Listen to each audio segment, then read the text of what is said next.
que você mexeu com política? É esse tal desse lado de servo. Porque se fosse o meu lado de governante, nunca. Às vezes pergunta, você quer servir o povo? De verdade, eu quero servir a Deus. É Ele que ama acima de tudo o povo. É Ele que ama as pessoas. Isso não é um discurso político, vira a página. Tudo aquilo que me dá vontade de fazer é tudo porque eu sou governante. Tudo aquilo que eu preciso fazer é o Pablo servo que tem que entrar. Dá um negócio assim, ó, servo, você precisa aparecer, vai lá, fala, mas de novo. O maior conflito que eu tenho na minha vida é esse. É diferente. Então se Ele quis assim, quem sou eu para falar que não vou? Por que toda vez que Deus chama uma pessoa, ela fala que é incapaz? Porque ela acha que é do mérito dela. E na justiça do reino, Deus usa o incapaz. E quanto maior a capacidade dele no processo, maior vai ser o equipamento. Nunca o contrário. Deus não te dá um equipamento de guerra se você não sabe atirar. Ele vai escolher você na sua incapacidade, assim como ele pega a semente. Ele não investiu numa árvore, ele investiu foi na terra. Todo o processo criacional de Deus, Ele pega uma partícula, coloca e faz aquilo explodir. Ele não faz o contrário. Ele não pega alguém que está pronto, estou pronto. Não, Ele pega quem não está pronto e equipa no percurso.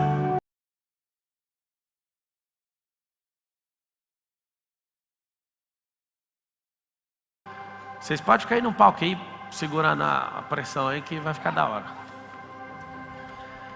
Tiago 4 está escrito assim, ó, de onde vêm as guerras e pelejas entre vós? Eu fico observando a quantidade de irmãos que ficam discutindo se um está certo ou está errado. Eu vejo o maior pregador da internet dessa geração falando algo para resgatar pessoas no evangelismo, e eu vejo um dos maiores doutores na lei divina gravando um vídeo para combater um ao outro, para ver quem tem a filosofia certa, quem tem a teologia certa. E na verdade os dois não estão compreendendo o que cada um está fazendo. Um forma teólogo e o outro alcança perdidos, e as pessoas vivem em peleja um contra o outro. Muitos criticam às vezes a linguagem que eu emprego, mas o que eu carrego da parte de Deus não é o que a outra pessoa carrega. Então faça um favor, para de julgar o que o outro está fazendo. O mais interessante é que nesse último tempo vai levantar os que não são, porque os que são estão preocupados em só doutrinar a cabeça das pessoas. Existe um espírito de liberdade chamado Espírito Santo, que ele não tem molde. Ele começa a mover de tal forma, vocês que estão presencialmente quiser sentar, ele começa a se mover de tal forma que não é o formato humano que vai determinar. E eu entendo às vezes a inveja, às vezes o ciúme, e às vezes da parte de alguns o zelo com a palavra, mas as pessoas estão em peleja umas com as outras. É por isso que a gente não avança, ou tem avançado pouco. Sabe o que acontece? Acontece o seguinte: quanto mais você amar a palavra, menos julgador você vai ser. Jesus tinha a capacidade e o poder de julgar as pessoas que penduraram Ele na cruz, mas Ele falou o seguinte: essa é a justiça do reino. Senhor, perdoa eles, porque eles não sabem o que fazem. O que Jesus estava fazendo nessa hora? Estava dando um recado para todo mundo. O reino começou. O reino é o seguinte: você faz contra mim, mas Ele me chamou, você resolve com Ele. Essa é a justiça do reino. E me dá uma indignação muito grande, porque a gente fica vendo se vai decidir um dia perdoar a pessoa que te ofendeu.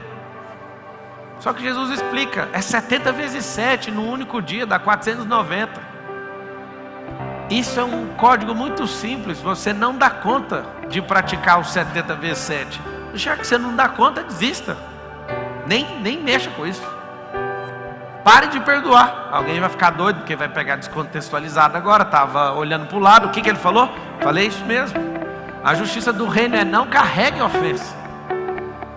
Coloca na sua cabeça como governante, o que essa pessoa fez é o melhor que ela pode fazer. Eu não tenho nada com isso. Continua a sua vida. Continua aquilo que Ele colocou no seu coração. De onde vêm as guerras e pelejas entre vós? É um querendo parecer mais doutor que o outro. Carrega o que Deus colocou no seu coração e vai. Ontem eu estava assistindo com a minha esposa, com a Carol, aquele The Chosen Zen, The Chosen. E eu vi uma hora de Jesus tendo uma crise com os discípulos, Ela lá assistindo, eu já quase pegando no sono. Aí eu vi e comecei a rir. Jesus falando: eu vou mandar vocês de 2 em 2. Aí eles: mas como? Ele: então, vocês vão expulsar demônios, vocês vão curar os enfermos, vocês vão fazer o regaço, fechou? Mas que jeito? Aí alguém falou assim: não é que Jesus precisa da gente, é que Ele escolheu a gente para fazer isso. Aí aquela frase foi o suficiente para eu mergulhar num riso e num estado de alegria absurdo. Felicidade vem da identidade, alegria vem de um estado emocional. Eu entrei num estado de alegria tão violento, porque às vezes você acha que Jesus precisa de você, que Deus precisa, me ajuda! Não, Ele não precisa, mas Ele falou: eu quero, vai você, eu vou treinar você, é você que vai. Quando você tem essa consciência, você para de ficar querendo doar coisa para Deus. Aí você fala: não, Ele quis assim. É diferente. Então se Ele quis assim, quem sou eu para falar que não vou? Por que toda vez que Deus chama uma pessoa, ela fala que é incapaz? Porque ela acha que é do mérito dela. E na justiça do reino, Deus usa o incapaz. E quanto maior a capacidade dele no processo, maior vai ser o equipamento. Nunca o contrário. Deus não te dá um equipamento de guerra se você não sabe atirar. Ele vai escolher você na sua incapacidade, assim como ele pega a semente. Ele não investiu numa árvore, ele investiu foi na terra. Todo o processo criacional de Deus, Ele pega uma partícula, coloca e faz aquilo explodir. Ele não faz o contrário. Ele não pega alguém que está pronto, estou pronto. Não, Ele pega quem não está pronto e equipa no percurso. Então por que fica com essa brigaiada toda hora? É gente de plantão para pegar uma frase. Você falou errado. Teve um dia que eu falei uma coisa e sofri uma grande perseguição por causa disso. Porque eu fui o que você é na vida normal, mas na hora que você está bonitão, com todo mundo assistindo, você não pode falar, né? E aí fui muito criticado, mas eu não esqueço da fala de uma senhora de 80 e poucos anos. Eu acabei soltando ali um palavrão que ofende um tanto de gente, mas tem pessoas que são o próprio palavrão em pessoa, né? Ela fica monitorando a fala de todos, mas ela pessoalmente é o palavrão em pessoa. Mas resumindo, eu vi o escândalo que foi na cabeça de um tanto de gente que de fato desfocou do alvo e quer controlar o comportamento do outro. Eu entendo que alguns são zelo, tá tudo bem. Só que eu lembro daquela senhora falar assim, ó: eu nunca fui tão cheia do Espírito Santo numa palavra igual a sua, mesmo você falando isso. E toda vez que alguém me encheu o saco, eu lembrava daquela senhora falando isso. Seu coração é correto diante de Deus? Só para cair quantas vezes você quiser, amigo. Volta nele. Volta nele. Aqui a competição não é para ver quem vai levar a medalha de ouro, não. A competição, Paulo fala que é sobre atravessar uma linha de chegada. Para que a guerra uns com os outros? É um com ciúme quem é mais crente que o outro. É um com ciúme de quem é mais assistido que o outro. Se você está mais assistido que o outro, você tem mais responsabilidade que o outro. Se alegre em ter pouca gente te ouvindo, a responsabilidade é menor. Se alegre. Fala: Deus, estou aqui. Se tiver 2 pessoas assistindo, a responsabilidade é menor. Quanto mais gente, maior a responsabilidade, maior é a sua influência sobre a vida dessas pessoas. Porventura não vem disto a saber dos vossos deleites que nós, vossos membros guerreiam. Nós estamos guerreando um contra o outro, é como um corpo querendo colidir, uma mão batendo no rosto. Ah, mas eu não concordo com o que ele fez. A mão tem que cuidar das coisas da mão, a cabeça cuida das coisas da cabeça. Seu intestino não tem que ficar perguntando o que o dedinho está fazendo. Cada um tem sua função. Para de guerrear contra o corpo, esse é o recado. Cobiçais e nada tendes, matais e sois invejosos e nada podeis alcançar. Combateis e guerreais e nada tendes, porque não pedis. No versículo 3 fala assim, ó: pedis e não recebeis, porque pedis mal. O que é esse lance de pedir? Todo cristão ele tem 2 vertentes, o de filho e o de servo. Quem pede? Servo. Filho ele é folgado, ele não pede, ele domina, governa e vai. Reis e sacerdotes. Rei é quem entende da filiação, foi chamado, foi ativado e entende que está governando esse tempo. Se você é só servo, você tem que cumprir protocolo. Eu tenho que te ensinar algo. Se você tem um Senhor e você olha para Ele como servo, isso faz muito bem, porque todos nós somos. Se você olha para Ele sendo apenas servo, você não pode quebrar o protocolo. Você só tem que chamar Ele de Senhor. Você tem que fazer todos os protocolos de onde você está inserido. Mas se você é filho, você tem um livre acesso. E o que eu mais conheço são servos. Não está errado, mas eu queria te dar um recado. Ativa a filiação. Quem precisa de pedir é quem trabalha na sua casa. Seu filho não pede. Aí você fala, tem a parte de servo e tem a parte de rei. Sim. Tem a parte que você é ovelha e tem a parte que você é leão. Presta atenção que eu vou falar. Se você for só ovelha, você vai ser dominado. Ovelha lá no quarto e o bom pastor. Saiu do quarto, leão da tribo de Judá, ruge. E se você entender simplesmente isso, você governa. Sabe por quê? Ovelhas não governam. Ovelhas não governam. Quem governa é o leão. Por isso ele é o rei da selva. O mais interessante é que leão não é o mais forte, mas é o que carrega essa autoridade. Então, se você perceber a diferença do pedir e do acessar, se alguém estiver anotando em algum lugar do planeta, anota. Pedir e acessar. Pedir é seu lado de servo. Nunca perca a humildade de um servo. Mas depois que você entende que nessa terra Ele deu ela para você governar, a distância que você está da coroa. Aí você fala, para que uma coroa? Sim, você que é desejado, você que é inspirador, você que é rico, você que é próspero, você que tem sabedoria, você que é poderoso em relacionamentos, em network, todas essas coisas, coloca uma coroa sobre a sua cabeça. Só tem um detalhe: essa coroa você não sai dessa vida com ela.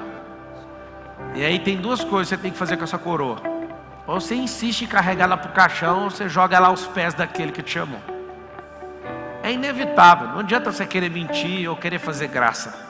Você que tem essas coisas que eu falei, você que tem sabedoria, você que tem experiência, você que tem inteligência, você que tem conexões, você que tem uma família próspera, você que fala coisas autorais, você que é poderoso em Deus, você tem uma glória. Não se engane.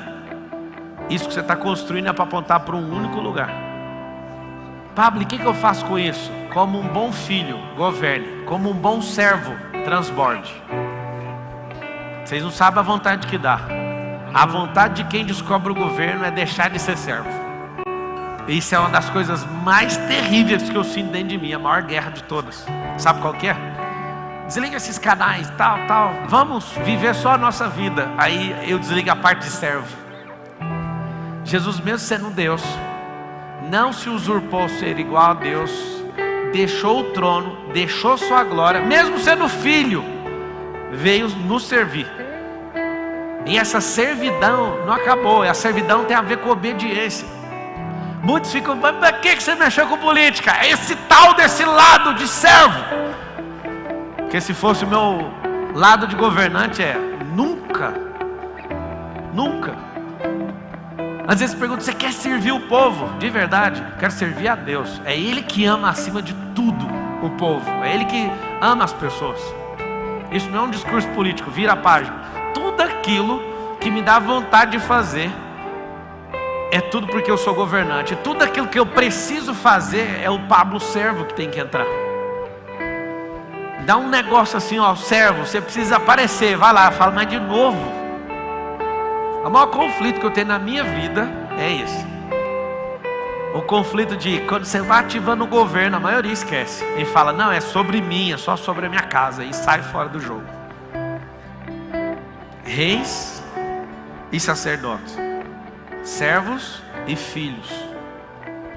Se você deixar de ser qualquer um dos dois, se você for só servo, você vai ser um religioso que quer acabar com a vida dos outros. E se você for só filho, você vai querer só para você. Já viu aqueles filhos que só pensam neles? Ele quer o tempo inteiro, ele quer sentar sempre no mesmo, na posição de honra. Ele quer o tempo inteiro a comida melhor só para ele. Ele quer tudo só para ele. Você não pode deixar de ser servo, senão você não serve mais nessa geração. Rei e sacerdote. E aqui tua instrução em Tiago: pedis e não recebeis, porque pedis mal, para gastardes em vossos deleites. Se você pede para o Senhor só para você, eu vou te falar, na hora do acerto Ele ainda vai pegar isso. Isso não é maldade não, está escrito. Ele vai passar para aquele que é multiplicador de talento, que não segura, não retenha. Em Provérbios está escrito que Deus abomina aquele que retém um trigo. Não seja a pessoa que retenha. Não pare de transbordar. Essa geração ela foi enganada assim como outras, mas nunca houve um despertar como esse. As pessoas elas não entenderam que a sua incapacidade, o bloqueio que você tem a ver com o seu propósito. E aí você fica muitas vezes pensando assim, não, mas eu não. Deixa eu te falar, é você mesmo, pode ir. Você foi programado para ter só o seu deleite. Então você vai andar igual Caim, na força do braço. Vai ser só do seu. Vai ter que custar a sua vida para você repor sua vida. Olha que loucura. A vida dessa geração é gastar a própria vida para repor a própria vida. Trabalha até para conseguir alguma coisa, consegue aquela coisa para voltar ao estado normal. Hoje, quando eu acordei às 5 da manhã, eu fiquei pensando numa família que tinha tudo para ter prosperado numa coisa. Ela se sentiu usada, uma família próxima à minha, ela se sentiu usada de outra cidade, num processo. Ao invés de aprender o processo e crescer naquilo, ela resolveu ir para a roça. Aí eu pensei, para que ter ficado 30 anos dando volta essa família todinha para ir para a roça? Por que já não foi no começo? Por quê? Porque se você ficar só do lado da servidão, você não governa. Se você ficar só do lado do governo, você vai abandonar aquilo que Deus colocou no seu coração. É igual um avião com 2 asas. Tira uma asa do avião para você ver o que acontece. A outra asa não serve para nada. O que dá estabilidade no voo são essas 2 asas. Não só elas, mas principalmente o que segura ali. Aí você fala, tira uma asa. Um cristão que não é rei, ele não entendeu para que foi chamado. É um avião com asa. O avião começa a torcer. Interessante é que num avião que tem 2 motores, a maioria, né? Ou então monomotor, mas a maioria tem 2. Um motor desliga, você não toca o avião do mesmo jeito. Você tem que forçar esse motor de cá, que ele vai começar a torcer. Então o que eu tenho que fazer? Na verdade não é forçar o motor. Eu preciso tocar o avião contra o motor para ele ir reto. A coisa mais louca do mundo. E se você não perceber isso, o motor de cá joga o avião de dorso. O que significa isso? Uma vida em desequilíbrio. Quando você não entende o porquê que você foi chamado. Quando ele está falando que você não sabe pedir, e quando pede gasta em vossos deleites, é só nisso. O Senhor tem muita alegria em te ver prosperar. O Senhor tem muita alegria em te ver em onde você quiser. Porque isso vai definir o tanto que você investiu. Mas lembra que não é só sobre você. Deus nunca fez um projeto individual com ninguém. Deus nunca chamou o Davi porque gostava do Davi. Deus chamou o Davi porque gostava do povo de Israel. Deus nunca chamou o José do Egito porque ele era o mais educado. É porque alguém ali tinha que ter a capacidade e a humildade de salvar o povo de Israel. De novo, é sobre um povo. Eu queria nunca ter entendido isso para viver numa margem de ignorância, para poder ter uma fuga em paz. Mas não consigo. Toda vez que Deus chama alguém, é para um povo, não é para aquela pessoa. Então sim, desfrute. Mas lembra de uma coisa, não retenha o que ele pôs aí. Olha que loucura. Se fosse sobre você, seu coração não ia queimar agora. Mas a parada é sobre um monte de gente que precisa de ouvir. Eu acho tão bonito quando alguém fala, a internet é do diabo. Do diabo é você, que não entendeu que tudo é ferramenta que dá para usar para os 2 lados. Televisão é do diabo. Quantas pessoas alcançaram Jesus através da pregação do Jim Swagger, do Billy Graham, de tantos outros? O seu negócio é só criticar as pessoas pela fala. Acaso você não sabe, a engenharia social determinou o seguinte: falou que a gente não quer, vai ser cancelado. Quem te cancela, se a própria palavra fala para você não preocupar com quem pode tirar a sua vida, mas você ficar com muito temor de quem tem o poder de tirar a sua segunda vida, que é eterna. Você vai preocupar com o cancelamento? Você vai preocupar com o que acha? Eu fico imaginando os jornais de hoje noticiando Jesus, na época dele, 2000 anos atrás. Extremista, de ultradireita, conspiracionista, vem falando do final dos tempos. Sabe, isso aí ia falar, olha que cara mais problemático. Carpinteiro surta e fala que veio salvar o mundo. Você imagina as mensagens. E você, doutrinado por isso, ia ficar emocionado. Você, doutrinado por isso, ia falar, será? E para piorar, os parentes de Jesus, está lá na palavra escrito assim, ele está fora de si. Os parentes e a Folha de São Paulo falando. Você ia acreditar na mensagem? Deixa eu te falar, quem é filho sente o cheiro. Quem é filho sente o coração queimar. Quem é filho, notícia nenhum, parente nenhum vai fazer você parar. Até que Jesus falou, se você amar esse povo aí mais do que a mim, você não é digno de mim. Acabou a conversa. Põe isso na sua cabeça. Não ande pelo que essas pessoas estão dizendo nesse século, porque a mensagem que a gente carrega não é do século nem do milênio passado, é uma mensagem eterna. Se todo mundo entrar num pacto e querer desvirtuar a mensagem, ela vai intrínseca no seu espírito, não tem como desvincular disso.